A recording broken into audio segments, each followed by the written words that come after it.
And when we give so much of freedom, అంత స్వేచ్ఛ, స్వాతంత్ర్యాలు లభించాక ప్రాథమిక నైతిక పునాది నాశనం అయిపోతుంది. స్వార్థపరులుగా తయారవుతారు, అహంకారులవుతారు. ఆ పని చెయ్యవద్దని చెప్తే మీరు వారికి శత్రువులవుతారు.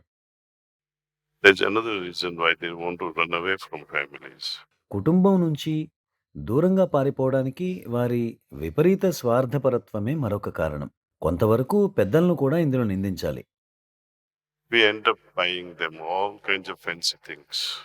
అడగక ముందే వారికి అన్ని రకాల ఫ్యాన్సీ వస్తువులను కొనిపెట్టేస్తాం. మనం వారిని ఫోన్ వాడవద్దని చెబుతాం.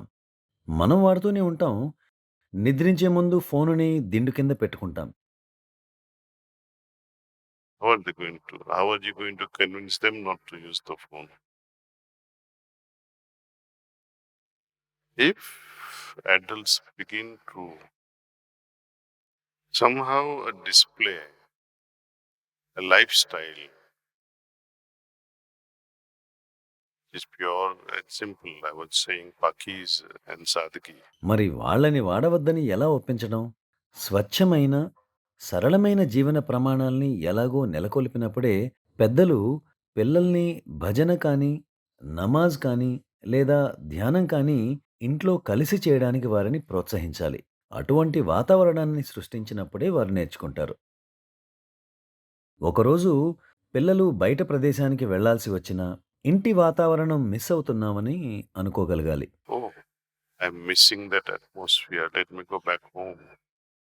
I can do this worship with my parents, with my brothers and sisters. నా తల్లిదండ్రులతో, అక్కాతమ్ముళ్ళతో కలిసి నేను పూజ, ధ్యానం చేయాలి అనుకోవాలి. కాబట్టి నా దృష్టిలో ఆధ్యాత్మికతే ఒక కుటుంబాన్ని దృఢంగా పట్టి ఉంచగలదు. Where when we close our eyes and see the consequences of our action, ఒక పని చేయకముందే ఆ చర్య తాలూకు ప్రభావాన్ని ముందుగానే కనులు మూసుకొని గమనించవచ్చు. అప్పుడు బహుశా మనం ఆ పని చేయకుండా ఆగవచ్చు కదా! తల్లిదండ్రుల నుంచి దూరంగా పారిపోవడం గురించి ఆలోచించండి. think over it.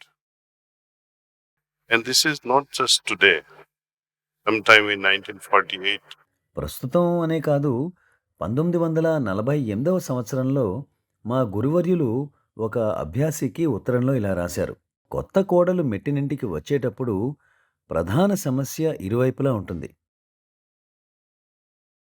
is from both sides. సాంగత్యం. ఈ సాంగత్యం అనేది ఏర్పడే వరకు ఆమె ఆ ఇంటిలో ఒక అతిథిలాగే ఉంటుంది. సంతోషంగా ఉండదు.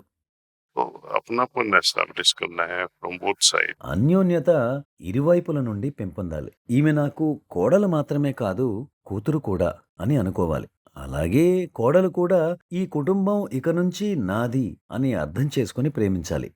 You must love this family. ఆమె అలా చేయలేకపోతే దయచేసి పెళ్లి గురించి తలపోయవద్దు.